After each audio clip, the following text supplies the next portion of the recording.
Assalamualaikum warahmatullahi wabarakatuh. Alhamdulillah, alhamdulillahi rabbil alamin. Assalatu wassalamu ala asrafil anbiya'i wal mursalin, Sayyidina wa maulana Muhammadin. Ashhadu an la ilaha illallah wa ashhadu anna Muhammadar Rasulullah. Allahumma sholli ala Sayyidina Muhammadun musyabihil wal ikram, ya wal jalil wal ikram,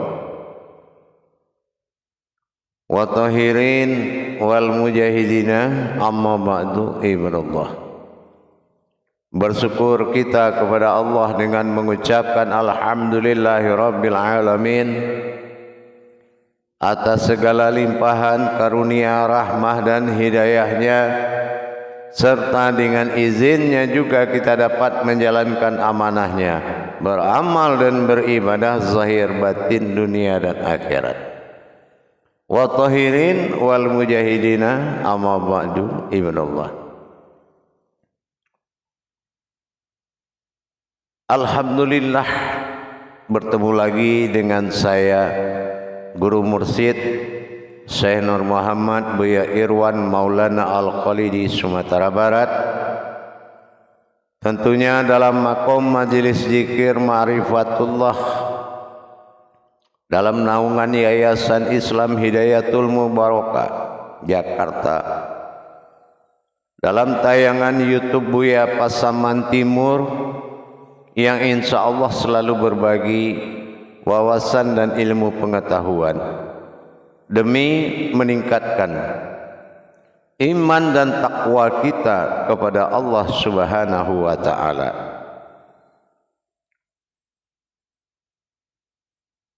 Jamaah yang dirahmati Allah rahimakumullah, ada hal yang beberapa penting yang wajib kita ingatkan,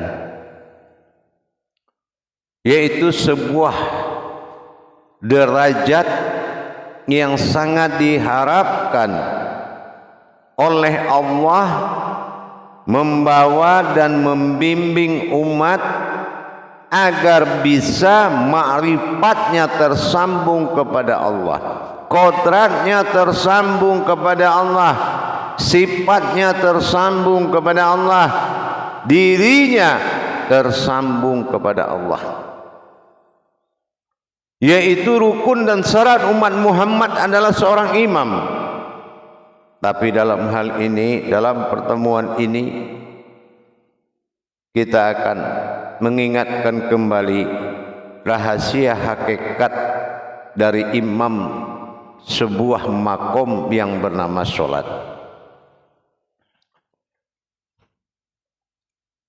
Apa hakikat daripada seorang imam? Secara amaliyah, pasif berayat, pasif berakaat, pantas dan tidak dalam gangguan. Itu secara amaliyah, yaitu amaliyah yang makomnya sa'adiyah, tidak langsung. Tapi di dalam makom ibadah ini sangat menentukan ibadah seseorang yang dipimpin oleh satu orang, ibadah banyak orang yang dipimpin oleh satu orang. Kalau satu orang ini tergelincir atau tidak paham, maka semua nasib ibadah jamaah yang mengikuti akan teraniaya dan tidak mendapatkan sambutan dari Allah. Maka jadilah ibadah yang merugi. Untuk itu kita harus mengetahui Apa hakikat keimaman di dalam ibadah sholat berjamaah?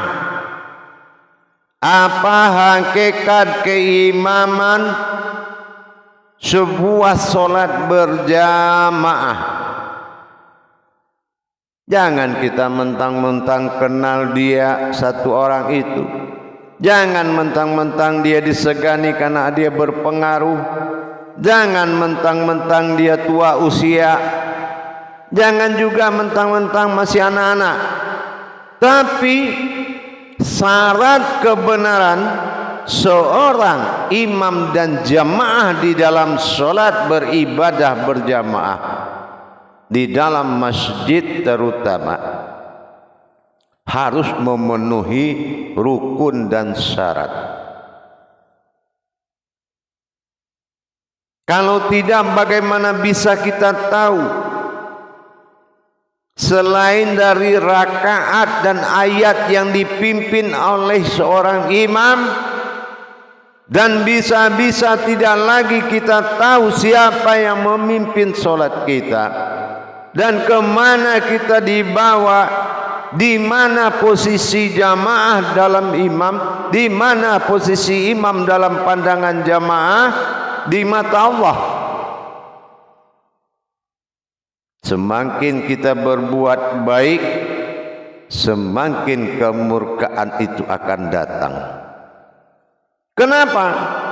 Karena la ma'buda bihokin, kita tersembah yang tidak pantas disembah.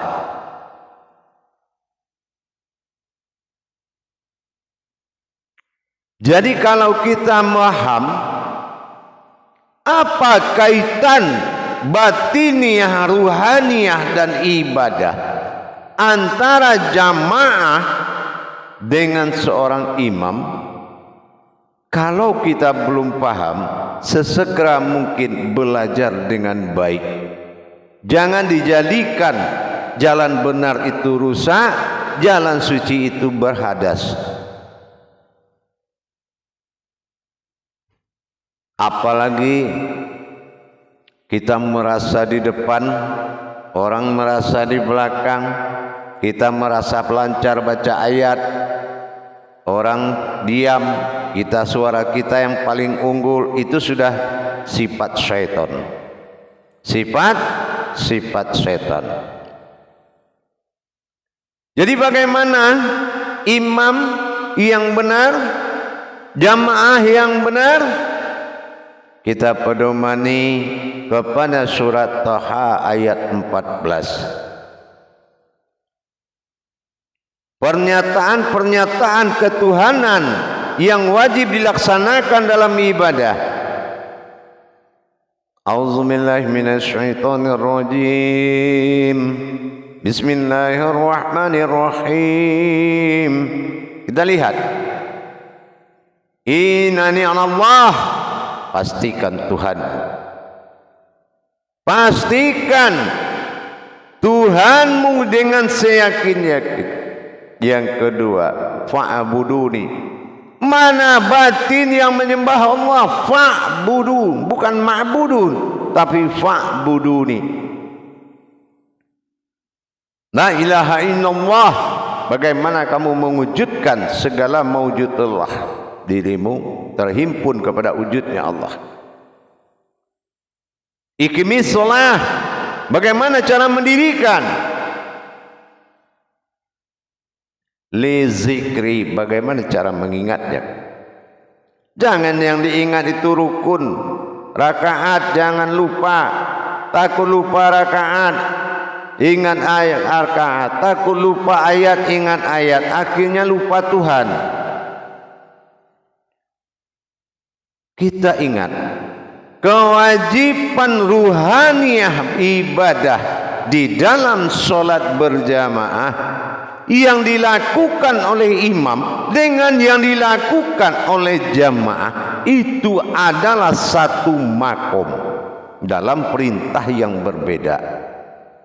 Apa perintah yang berbeda?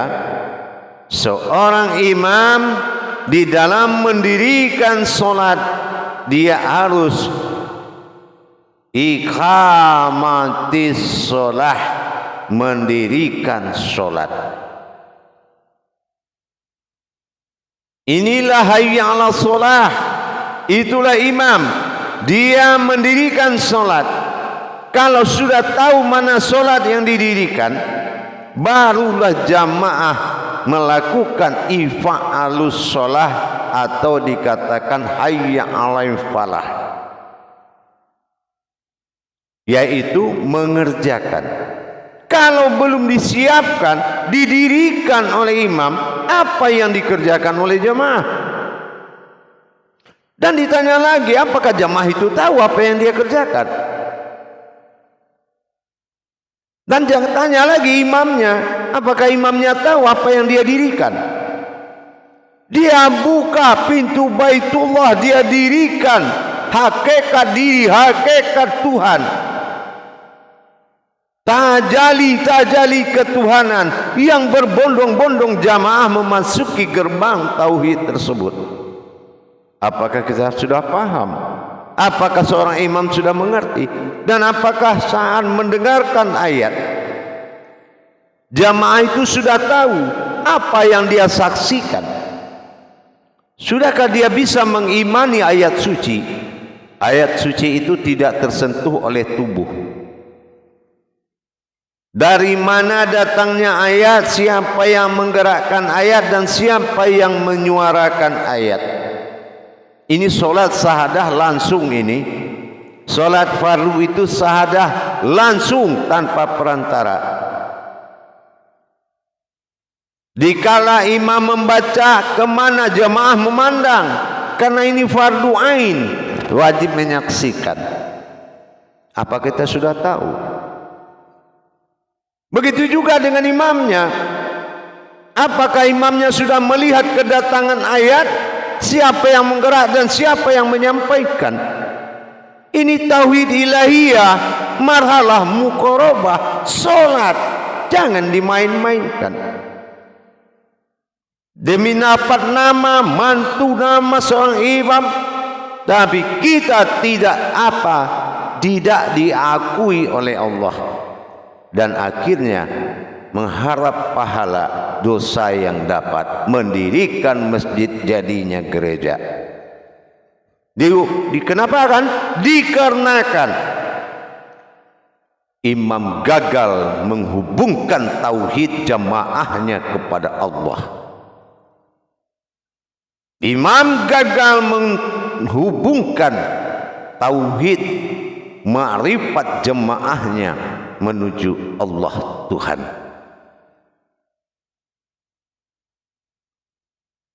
Jamaah yang dirahmati Allah rahimakumullah. Untuk itu, kalau ada solat bersifat sahadah langsung, maka kamu jangan menjadi penghalang antara jemaah dengan Tuhan. Kamu titian siratal mustaqimnya jamaah. Kenapa? Kamu berdiri dengan mengingat ayat dan mengingat rakaat yang membuat penghalang tauhid jamaah karena kelemahanmu bertuhan. Sehingga makom dinul Islam itu tidak berdiri oleh satu orang pemimpin Islam. Bagaimana menghubungkan rohani, bagaimana menyatukan marwah ma'rifatullah di dalam solat antara imam dengan jamaah. Wajib kita pelajari, wahai saudaraku para kaum muslimin dan muslimat. Karena kita sudah menghafal rakaat, menghafal ayat, itu saja yang diingat, akhirnya lupa dengan Tuhan. Ingat ayat, ingat rakaat, lupa sama Allah. Harusnya ingat Allah, rakaat dan ayat akan datang sebagai wahyu. Itu yang solat. Itu yang solat. Jadi saya harapkan dan saya himbau selaku mursyid, menghindarlah kamu dari perjalanan Allah dan perjalankanlah dirimu sebagai maujudullah. Jangan kamu besarkan dirimu di jalan Allah dengan kamu menjadi seorang pemimpin, tapi besarkanlah Allah di jalan dirimu dengan kamu memimpin umat.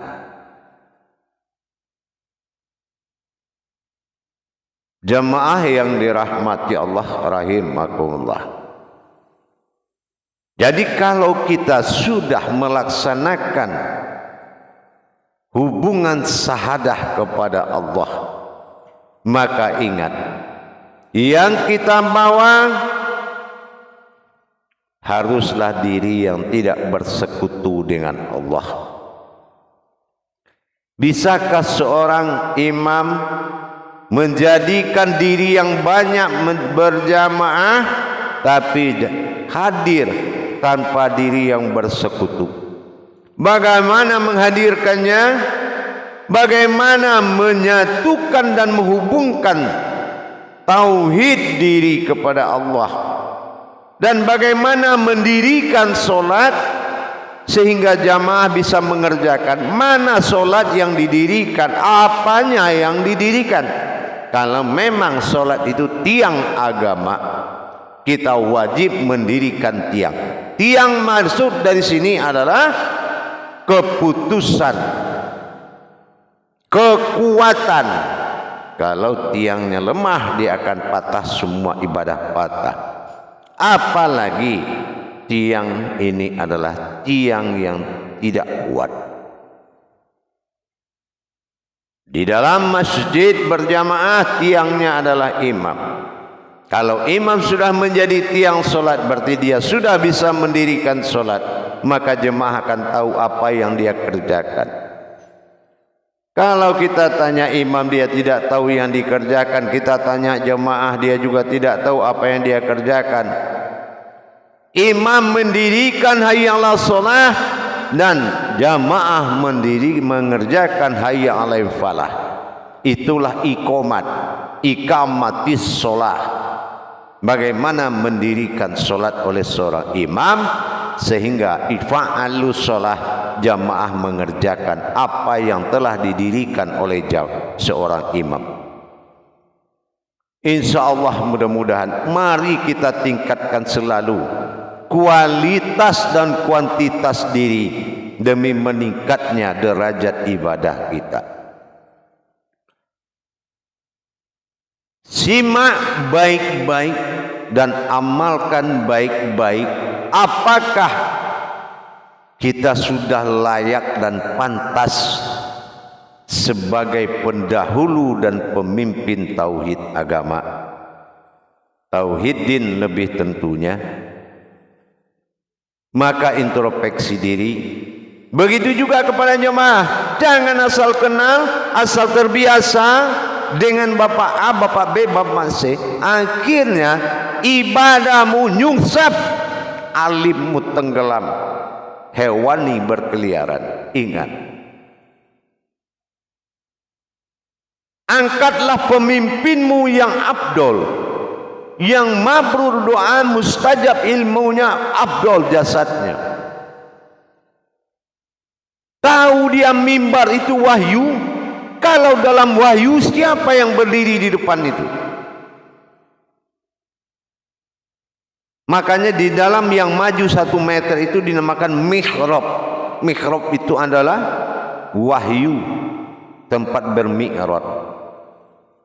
Mihrab itu perpindahan derajat, perpindahan martabat, itu mihrab. Dan mihrab baru perpindahan diri. Jamaah yang dirahmati Allah dimanapun berada rahimakumullah, insyaallah dengan kita meningkatkan dan pemahaman ketauhidan diri, iman diri kita kepada Allah, maka tujuan utama bermukasyafah kepada Allah itu akan terjadi. Akan terjadi hubungan pertemuan batiniah ruhaniyah. Nur berwasilah bertemu dengan zat-zat berwasilah, bertemu batin berwasilah, bertemu wujud dengan satu tarikan takhwir, maka semua akan jadi. Tapi kalau kita tidak paham bagaimana kita bisa mendirikan solat dan jamaah kita mengikuti dan mengerjakan, maka dia sudah terikuti sebuah kodrat jasad, yaitu kodrat hidup yang akan mati. Kalau yang memimpin solat kodrat hidup yang akan mati itu namanya mayat, maka jangan pilih mayat menjadi imammu, karena dia akan mati. Begitu dia mati, jasadnya juga semua ibadahnya mati. Tapi pilihlah imammu, ayat tubuhnya ayat Allah, dirinya hayatullah, maka kamu akan selamat. Dan begitu juga para imam-imam kita. Mari kita introspeksi diri dan belajar dengan baik agar mabrur semua ibadah. Jangan berhenti karena kita, tapi lanjut karena kita yang menolong, lanjut karena kita yang berwasilah, maka sampailah kepada arasnya Allah. Dirikanlah salat, hayya 'alas shalah wa hayya 'alal falah, dan kerjakanlah salat. Jadi kalau sudah didirikan oleh imam, maka barulah jamaah mengerjakan. Insya Allah akan sampai kepada Baitullah. Ini tenggelam saja dalam Baitullah tidak tahu bagaimana bisa tenggelam di dalam ma'rifatullah. Ingat, salat adalah puncak ma'rifatullah, dan ingat, tauhid adalah titian menuju Allah. Makanya syahadat menyatu, satu langsung menjadi satu. Itulah hukum syahadat. Karena pentingnya menyatu itu di rukun Islam, di awal rukun Islam. Pentingnya menjadikan kaidah-kaidah ketuhanan yang harus kita pelajari. Insya Allah mudah-mudahan jamaah di lain waktu kita sambung kembali. Mudah-mudahan bermanfaat buat kita semua. Akhirul kalam, wabillahi taufiq wal hidayah. Wassalamualaikum warahmatullahi wabarakatuh.